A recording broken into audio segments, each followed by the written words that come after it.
चलो भाई देखो अब मैं क्या करता हूँ। तो चलिए शुरू करते हैं। देखिए अर्पिता, आप लोगों की अपनी मीमांसाएं हैं। मैं इस निर्मम मीमांसा का भी धनात्मक ऊर्जा के साथ स्वागत करता हूं। हम किसी को हराने के लिए चुनाव नहीं लड़ रहे थे, हम स्वयं को जिताने के लिए चुनाव लड़ रहे थे।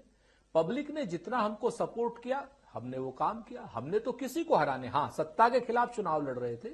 आप पार्टी के कुशासन के खिलाफ चुनाव लड़ रहे थे। 11 साल का कुशासन था और केंद्र सरकार का भी 11 साल का कुशासन था, जो लॉ एंड ऑर्डर की बात थी। बिजली, पानी और जमुना मैया के वाटर के लिए हम केजरीवाल सरकार के खिलाफ चुनाव लड़ रहे थे और लॉ एंड ऑर्डर के लिए हम भाजपा के खिलाफ चुनाव लड़ रहे थे। तो इस तरीके का ये आरोप लगा देना कि साहब इन्होंने हरा दिया, इन्होंने जिता दिया। आज की डेट में मान लीजिए अगर हमारा और आप पार्टी का समझौता हो गया होता और आप पार्टी फिर चुनाव हार गई होती तो हमसे कहा जाता ये तो नसुड्डे हैं, ये तो पनौती हैं, ये तो ऐसे हैं जिसके साथ जाते हैं वो हार जाता।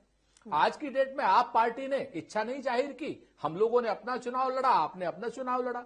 हमने तो हरियाणा में आप पार्टी को नहीं कहा कि आपने हमें हरा दिया, हमने तो गुजरात में आप पार्टी को नहीं कहा कि आपने हमें हरा दिया, हमने तो गोवा में नहीं कहा आप पार्टी को कि आपने हमें हरा दिया। लेकिन हाँ, नोएडा के से चलने वाले जितने हमारे साथी मीडिया के चैनल हैं, उन्हें कुछ ना कुछ कांग्रेस को कोसने के लिए चाहिए और भारतीय, ये बड़ी अच्छी बात कही आप। भारतीय जनता पार्टी को कुछ ना कुछ कांग्रेस को कहने के लिए चाहिए। कांग्रेस जनता के मुद्दों पर चुनाव लड़ी। बताइए, यमुना के पानी को साफ कराना क्या अच्छा मुद्दा नहीं था?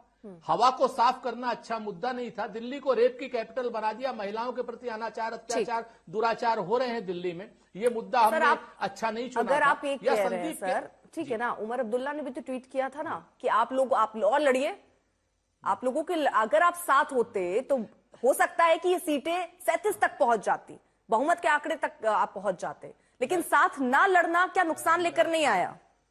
वाह बेटा, लगता है तुम गू खा के ही मानो। उमर अब्दुल्ला, अर्पिता जी, उमर अब्दुल्ला हो चाहे हमारे नोएडा के साथी मीडिया वाले हो, हमारे बाप दादा नहीं लगे हुए। हम चुनाव लड़ने के लिए आए हैं। चुनाव हम राज्य स्तर पर लड़ेंगे। इंडिया गठबंधन राष्ट्रीय स्तर पर है, जहां हमारा समझौता हो पाएगा वहां हम चुनाव लड़ेंगे। हमारी कांग्रेस पार्टी एक राजनीतिक जमात है, अपने अस्तित्व के लिए भी लड़ना है। हम यहां पर किसी एनजीओ के रूप में नहीं आए हैं चुनाव क्या नाम भारतीय राजनीति में। सच बात यह है कि 2013 तक क्या नाम कांग्रेस पार्टी को सत्ता दे रखी थी। अब उसके बाद जो है आप पार्टी को सत्ता मिली, आज की डेट में भारतीय जनता पार्टी को सत्ता मिली, हमारा तो एक भी विधायक नहीं। हम तो लेकिन उसके बाद भी भारतीय जनता पार्टी के ऊपर अब तो डबल इंजन की सरकार है उनकी। हम तो उस डबल इंजन की सरकार के ऊपर दबाव डालेंगे कि यमुना मैया को साफ कीजिए, गंगा मैया के झूठे बेटे। ठीक है, लेकिन गंगा मैया के सारे मुद्दे बोलने दे, तकलीफ हुआ है बेचारे को। बोल जो आप उठा रहे हैं वो तो पहले से भी उठा रहे थे। जो बाप दादा पूरा मिलकर आपकी रणनीति बना रहे हैं वो तो जीरो से ऊपर नहीं उठा पाए। हाँ, कोई बात नहीं। ये फैसला हमारा अपना है अर्पिता जी, इसके लिए हम ठीक है, मतलब आप खुश है ना सर? देखिए, हर परिस्थिति में खुश होना जरूरी है। अगर आप शून्य पे खुश हैं तो इससे अच्छी क्या ही बात हो सकती है सर? ठीक है सुरेंद्र जी, ठीक है सर, खुश रहना जरूरी है। जो मुस्कुराहट है ना, ये मुस्कुराहट बनी रहनी चाहिए सर। भयभीत में बहुत बढ़िया सर, क्या बात है सर। कहते हैं ना कि कहते हैं ना, सुन लीजिए आप। बिल्कुल सर, 0 सीट है, इसका ये मतलब थोड़ी कि हम नहीं सुनेंगे सर। सुनेंगे सर, बोलिए। कर्तव्य पथ पर जो भी चला, कर्तव्य पथ पर जो भी मिला, ये भी सही वो भी सही। हम कई बार जीते हैं अर्पिता जी, कई बार हारे हैं, लेकिन हमारी हार जीत में हमारे अपनों ने बदली है, हमारी अपनी पार्टी के इंटरनल स्ट्रक्चर ने बदली है। किसी मीडिया के कारकुन ने नहीं बदली, किसी हमारे साथी ने नहीं बदली। हमारे बिल्कुल सर, यही तो समझना है कांग्रेस पार्टी को कि कांग्रेस पार्टी का सुधार वो खुद कर सकते हैं। थोड़ा सा जल्दी से मैं बता देता हूं।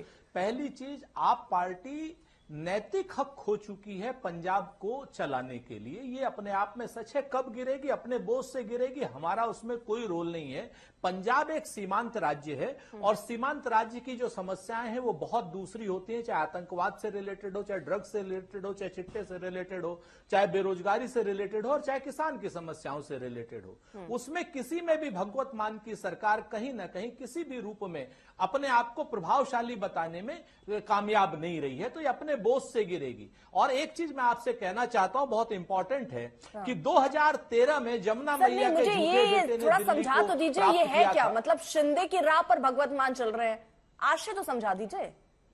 हाँ, नहीं, अब शिंदे की राह पर भगवंत मान तो चलेंगे ही, चूंकि अब अरविंद केजरीवाल जी का सीधा सीधा सा मैं बता तो रहा हूं ना कि आज की डेट में जिस आदमी के पास ताकत है या जिस आदमी के पास बाकी चीजें, जिसने आदमी ने आप पार्टी को बनाया था और जो वहां पर सरकार चला रहे हैं भगवंत मान साहब, अब उनके ऊपर ही सारी पार्टी को चलाने का प्रेशर होगा या सारी चीजें होंगी, वो अभी आपको 2-4 दिन में साफ दिखाई दे जाएगा। सबसे इंपॉर्टेंट बात एक मैं कहना चाहता हूं अर्पिता, सिर्फ 10 सेकंड जी। मैं आपसे एक ही चीज कहना चाह रहा था कि 2013 में यमुना मैया का झूठा बेटा दिल्ली में आया था, झूठ बोल करके शीला जी पे, मनमोहन सिंह जी पे आरोप लगा करके 2025 में चला गया, और 2014 में गंगा मैया का झूठा बेटा आया था देश में कांग्रेस के ऊपर झूठे आरोप लगा करके। आप ध्यान दीजिएगा कि 26 तक आते आते वो गंगा मैया का झूठा बेटा दिल्ली और देश में चला जाएगा। जफर भाई ये चीजें देखिए, 3 चीजें प्रमुखता तौर पे मुझे दिख रही है। देखिए, अशांत मणिपुर के जो सीएम थे, बल्कि असफल सीएम थे वीरेंद्र सिंह जी का, आखिरकार इन लोगों ने इस्तीफा लिया। हम लोग तो सालों से मांग कर रहे थे कि वहां राष्ट्रपति शासन लेंगे, क्योंकि वीरेंद्र सिंह जी और भारतीय जनता पार्टी वहां पर एक पक्ष में खुल करके खड़े थे और मणिपुर को अशांत और आतंकवादियों के साथ में इन लोगों ने कर दिया था। अभी जफर भाई कह रहे थे कि विधायकों से की मांग से कुछ नहीं होता, तो चुनी हुई सरकार में जफर भाई विधायकों की ही मांग से सब कुछ होता है। और अब वीरेंद्र सिंह का आप लोगों ने इस्तीफा लिया है, तो असफल गृह मंत्री का भी इस्तीफा ले लीजिएगा तो शायद मणिपुर शांत हो जाएगा। केंद्र में जो गृह मंत्री हैं, पिछले पूरे 1.5 साल से लगातार प्रचार मंत्री के रूप में काम कर रहे हैं। आज एक सही समय है कि मणिपुर में राष्ट्रपति शासन लगाया जाए, मणिपुर में सारे पक्षों से बात की जाए, सारे मैतेई को, कुकीज को, सारे लोगों को इकट्ठा किया जाए और वहां शांति बहाली की अपील के लिए एक सर्वदलीय बैठक भी बुलाई जाए और राष्ट्रपति शासन लगा करके ये काम किया जाना चाहिए। भाई मजा आया, खत्म, bye bye, tata, goodbye, गया।